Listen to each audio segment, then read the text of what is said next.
দেখো, একক ঘরের সংখ্যা তোমাদের জাস্ট বেসিকটা করানো হয়েছিল, বেসিক ঠিক আছে, বাট তোমাদের যদি জানতে হয় যে একটু ডেপথে, তাহলে কী করবে?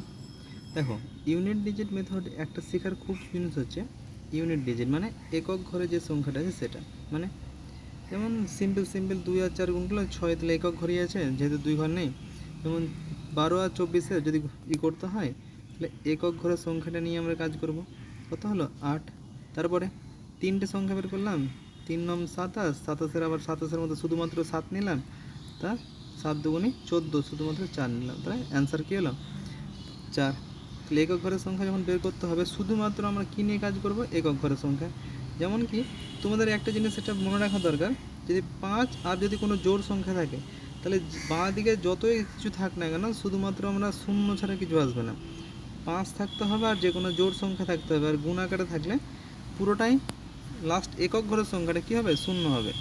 তারপরে এটা কী হবে? দেখো, এটা একক ঘরে 8 আছে, এটা আছে 6, 6 8 48-এর জন্য 8 নিলাম, আর এটা একক ঘরে কী আছে? 7, 7 8 56, তাহলে কী হলো অ্যান্সার?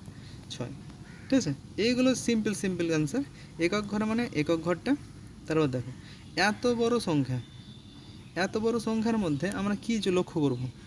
প্রথমত লক্ষ্য করব, দেখো এত বড় সংখ্যা যখন গুণ করতে যাবে তো অনেক বড় হবে, তুমি ভাববা কীভাবে করবা না করবা, তো দরকার নেই, শুধুমাত্র দেখবা এত বড় সংখ্যার মধ্যে 5 আছে কিনা কোথাও।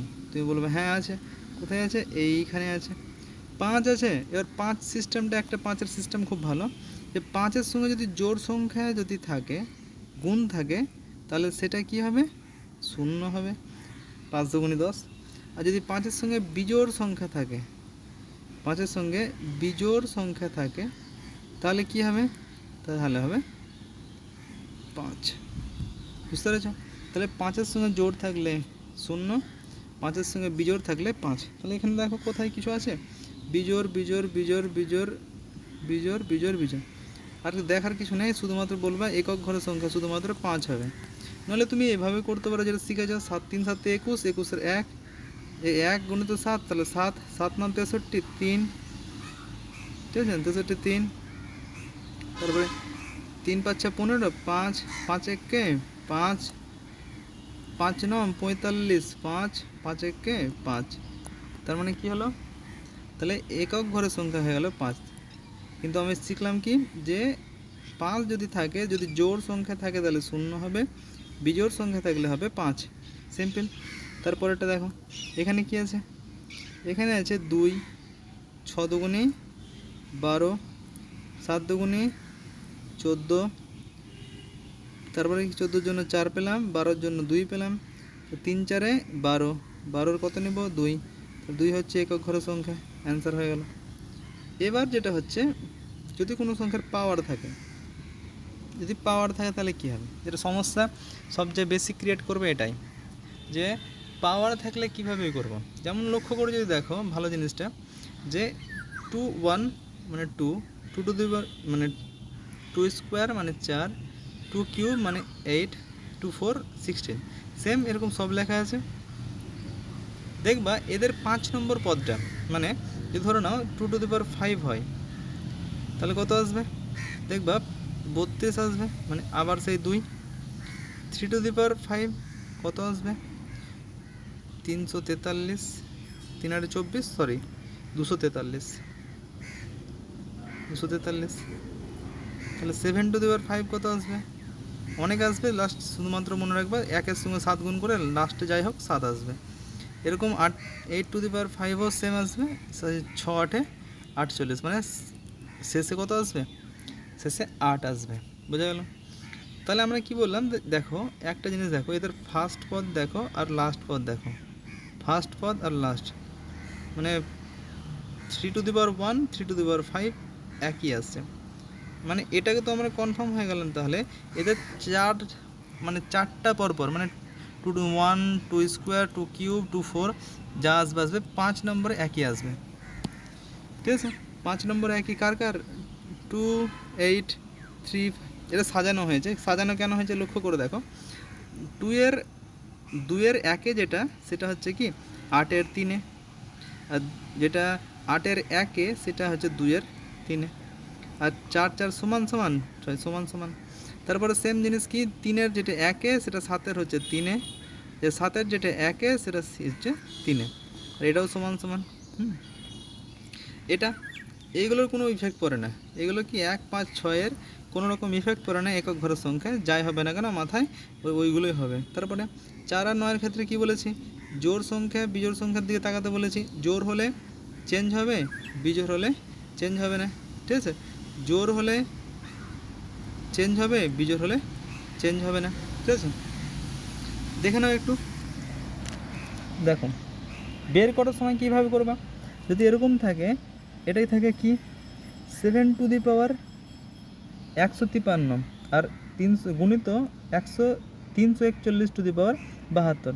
কী করতে হয়, আমাদের নিয়ম হচ্ছে যাই থাক না কেন সেগুলো শেষ দুটির মাথার ওপর, শেষ দুটির উপর 4 দিয়ে ভাগ করব, শেষ দুটির উপর 4 দিয়ে ভাগ, 4 দিয়ে ভাগ করার পর ভাগশেষ যা থাকবে সেটা তার নিচে লিখবো। যেমন একক ঘরের সঙ্গে 7, তাহলে 7 টু দি পাওয়ার ভাগশেষ কত থাকবে, 4 × 52 মানে 153 ইন্টু একের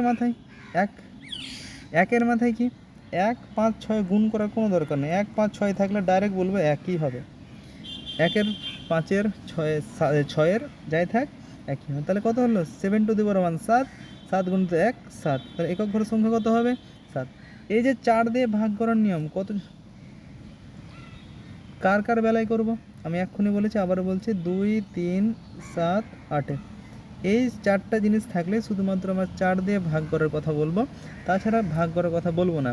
কেন, লক্ষ্য করে দেখো 1, 5, 6 তো বলতেই হবে না, কারণ 1, 5, 6 তো কী বলেছি মানে এগুলো কোনো চেঞ্জ হবে না। আর কি 4 আর 9-এরটা বাকি থাকলো, 4 আর 9-এর জোড় বিজোড় দেখে নেবো, তাহলেই তো হয়ে গেল। জোড় হলে চেঞ্জ হবে, মানে চেঞ্জ হবে, মানে 4 থাকলে 6 হবে, এখানেও 4 থাকলে জোড় আছে তাহলে 6 হবে, 6 আর 6 কত 12, তাহলে অ্যান্সার কত হবে একক ঘরের সংখ্যা 2, একক ঘরের সংখ্যা 2। দেখো এটা তো করলাম মনে হয়, করলাম। তারপর দেখো 7 টু দি পাওয়ার 3 না সরি লাস্ট দুটি সংখ্যা 13, 9 থাকলে 4 9 থাকলে কি বলেছি জোড় বিজোড় মানে বিজোড় আছে, 4 থাকলে কি বলেছি জোড় বিজোড় মানে জোড় আছে, 2 থাকলেও সেই লাস্ট 4টা দেখতে হবে। এটা দেখো 4 দিয়ে যদি ভাগ করো তাহলে কী করতে হবে 7 টু দি পাওয়ার 1 হবে, গুণিত 9-এর পাশে বিজোড় মানে চেঞ্জ হবে না, 9 আর 4 বিজোড় থাকলে চেঞ্জ হয় না, 4-এর মাথায় জোড় আছে মানে জোড় থাকলে 4 থাকলে 6 হবে, 9-এর মাথায় জোড় থাকলে 9 থাকলে 1 হবে, 9 9 81, ঠিক আছে। তারপরে কি আছে 2, এটা 4 দিয়ে ভাগ করলে কি হয় ভাগ মিলে যায়, যে সবের ক্ষেত্রে 4 দিয়ে ভাগ করলে ভাগ মিলে যাবে তাহলে মনে রাখবা সে শুধুমাত্র আবার সেই 4 দিয়ে দেবা, যেটা ভাগ মিলে যাবে সেটা 4 দিয়ে দেবা। তারপরে কি তাহলে 7 গুণিত গুণ করে দাও, তাহলে 7-এর মাথায় 7 আছে না এক লাইন করো না দরকার নেই, কত 6 9 54, 4 4 7 28, 28-এর কত 8, 28-এর 8 গুণিত 2 টু দি পাওয়ার 4 মানে 2 2 দুগুণে 4, 4 দুগুণে 8, 8 দুগুণে 16 মানে 6, 2 টু দি পাওয়ার 4 মানে লাস্টে ইউনিট সংখ্যা কত 6, 6 8 48 মানে 48-এর 8 হবে, ঠিক আছে 48-এর 8 হবে, তাহলে অ্যান্সার কত হলো 8 হচ্ছে অ্যান্সার, ঠিক আছে। তারপরটা দেখো আপাতত এতটাই। এবার মনে রাখো কিছু সংখ্যা শিখে রাখো, খুব ইম্পর্টেন্ট, যেটা তোমার বিভাজ্যতার ক্ষেত্রে বিশালভাবে লাগবে। বিভাজ্যতা, ঠিক আছে। কি আমাদের ছোটোবেলা থেকে ভাগশেষ শিখে এসেছি যে প্রত্যেক সংখ্যার একটাই ভাগশেষ থাকে। যেমন যদি বলি 30কে যদি আমি 4 দিয়ে ভাগ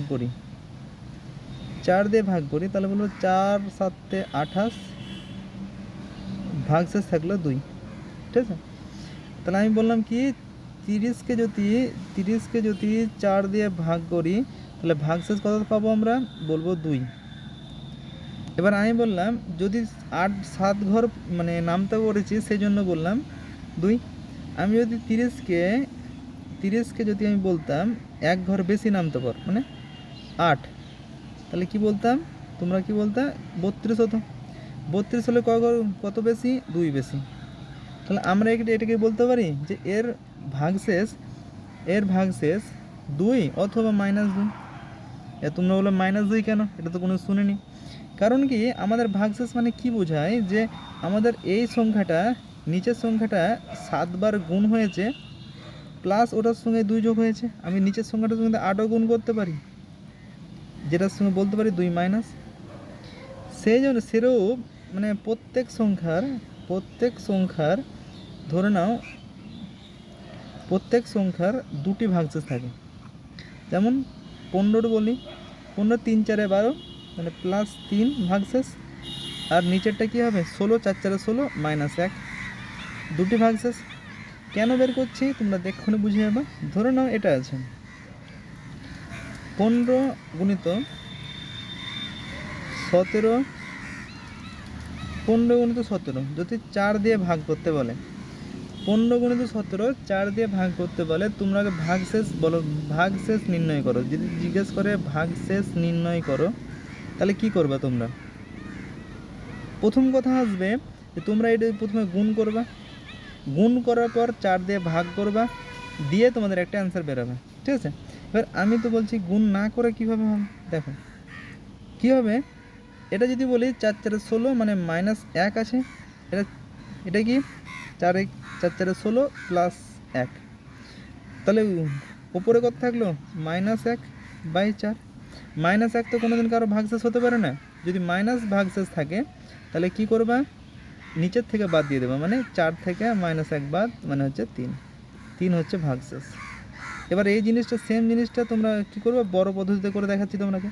15 গুণিত 17 কত, 15 গুণিত 15 225, আর 15 দুগুণে 30, তাহলে 255, তাই তো 255/4, 255কে কত 4 6 24, 1 15 কত 3 4 12,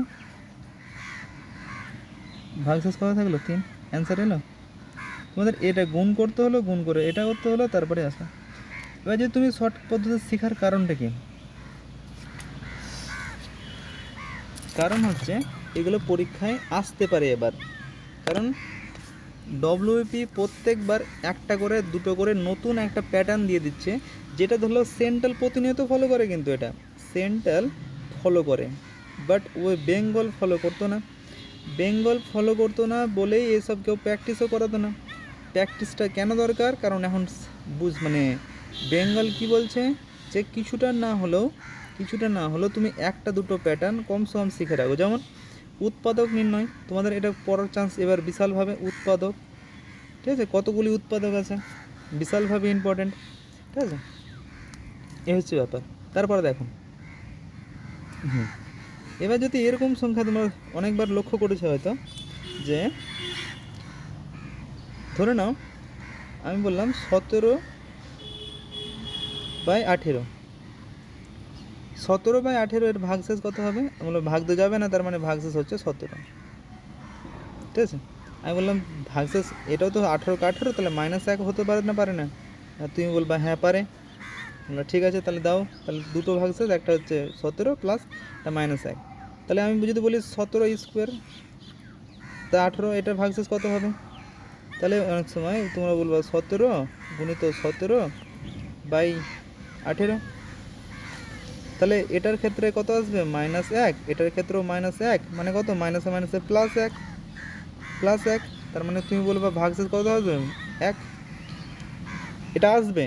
যদি না বিশ্বাস হয় তাহলে গুণটা করে নাও, 17 17 কত, 17 17 হচ্ছে 289, 18 দিয়ে ভাগ, 18কে 18 হাতে থাকলো 10 9, তার মানে কত 18 6 18 108, 6 18 108, ভাগশেষ কত থাকলো 1 হলো। এটা তোমাদের শিখতে হবে। তার মানে কি, তার মানে 1 এলো। তাহলে আমরা শর্ট পদ্ধতি ইউজ করে আমরা বের করতে পারি। সেরকম যদি অনেকগুলো থাকে, অনেকগুলো বলতে যদি জিজ্ঞেস করে 17 টু দি পাওয়ার ধরলাও 18 থাকলো বা 20 থাকলো, 20 থাক, 20 থাক। এটাকে যদি বলা হয় 18 দিয়ে ভাগ করো, ভাগশেষ কত হবে, তোমাদের মাথায় ঘুরে যাবে যে কিভাবে হয়। কিভাবে হয় বলতে কী করবে, 17 তো বারবার লিখতে সম্ভব নয়, সম্ভব নয়। তাহলে তুমি ভাববা কতগুলো 17 আছে, তো বলে 20টা। তা 20টার জন্য তুমি কতগুলো -1 পাবা, ভাগশেষ কতগুলো পাবা, বলবো -1 যেটা পাবো সেটা পাবো 20টা, -1 20টা পাবো। কারণ তুমি একটু আগে লক্ষ্য করলে যখন একটা 17 ছিল, মানে 17 মাথায় একটা ছিল, 17 ভাগশেষ, যখন 2টা ছিল তখন কত হলো ভাগশেষ 1। তাহলে এখানে দেখো -1 আছে, সেটা কত 20টা। তাহলে মাইনাস, কোনো কিছুর মাইনাসের যদি মাইনাস যদি জোড় সংখ্যা মাইনাস হয় তাহলে সেটার মান কত হয়, প্লাস। দুটি মাইনাস গুণ করলে যোগ হয়, মানে প্লাস হয়, দুটি মাইনাসের গুণ সেটা যোগ হয়। আশা করি জানা আছে। Plus plus plus into plus সমান হচ্ছে প্লাস, মাইনাস ইন্টু প্লাস সমান হচ্ছে মাইনাস, প্লাস ইন্টু মাইনাস সমান হচ্ছে মাইনাস। ঠিক আছে, যে কোনো একটা মাইনাস থাকলেই মাইনাস হবে, আর দুটোই মাইনাস থাকলেও প্লাস, দুটো প্লাস থাকলেও প্লাস। এটা বেসিক। তারপর দেখো, তারপরে কি, তাহলে কত হলো, বাই 18 করে দাও। তাহলে জোর মাথায়, যেহেতু মাইনাসের মাথায় জোর 1 আছে, একের তো যাই করো না কেন একই আসবে। তাহলে একের যাই করো না কেন 1 আসবে, সেহেতু 1-এর 1 আর মাইনাসের 20, মানে জোর সংখ্যার মাথায় আছে সেজন্য 1। তাহলে 17^20 থাকলেও তাহলে ভাগশেষ কত হবে, তোমরা বলবা 1 হবে ভাগশেষ। এবার একটা প্রশ্ন আসতে পারে যে 17^17 থাকলে তোমার ভাগশেষ কত আসবে। তুমি বলবা কেন, -1 এলো আর এদিকে তোমার 17 এলো বাই 18, এটাই করবো। করবা তো ঠিক আছে, তা নেক্সট টাইম কী করবা, তো নেক্সট টাইম কিছু না, -1 আছে মাথায় বিজোড় আছে, তাহলে -1 বিজোড় যদি মাইনাস গুণ হয় তাহলে কী হবে, মাইনাস থাকবে।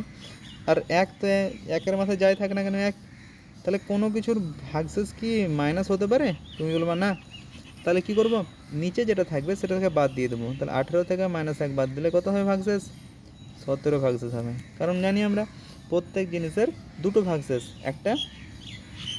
একটা প্লাসে একটা মাইনাসে। তাহলে কি একটা জিনিসকে লক্ষ্য করেছ, লক্ষ্যটা কি, যদি তোমার +3 বেরোচ্ছে এখান থেকে, তাহলে দেখো মাইনাসটা অটোমেটিক্যালি বেরিয়ে যাবে। কী করে, এটা থেকে বিয়োগ করে দাও।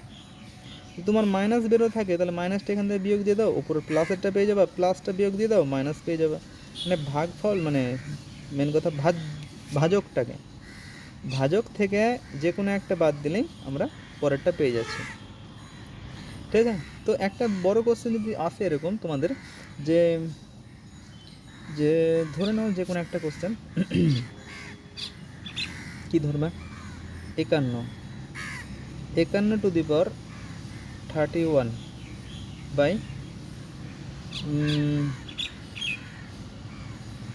বাই কত,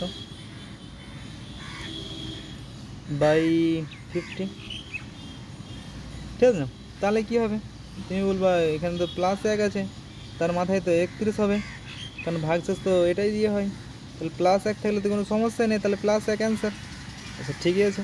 এরকম তোমাদের একটা যদি খুবই কঠিন কোশ্চেন দেয় তাহলে এটা দিতে পারে, 81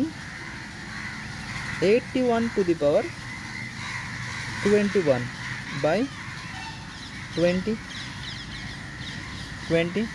ঠিক আছে, কী করবো এইভাবে, তাহলে এইভাবে যদি থাকে তাহলে মাথায় রাখবা, লক্ষ্য করে দেখো, তুমি 21টা 81 পাবা না, তুমি বলবে হ্যাঁ 21টা 81 পাবো, 21 মানে মাথায় 21 আছে মানে 21টা। তো আমার যে কোনো একটা নিয়ে ভাবো, তো 81কে যদি 20 দিয়ে ভাগ করো তাহলে ভাগশেষ কত থাকবে, তুমি বলবা 1 +1। তো এটাই তো লজিক, কি +1 থাকবে, আর +1টাই আমরা এখানে কাজে লাগাবো। এখানে 81 লিখবো না, যে দেখলাম আমরা যদি ভাগ করি +1 আসছে, সেটা টু দি পাওয়ার 21 করবো আর 20 করবো, তাহলে কত আসবে অ্যান্সার, +1 অ্যান্সার হয়ে গেল। ঠিক আছে, তো আজকে আপাতত এতটাই। যদি অঙ্ক আসে এরকম কোনো অঙ্ক, তাহলে তোমরা বিভাজ্যতা থেকে পেরে যাবে, এটা বিশ্বাস। ঠিক আছে।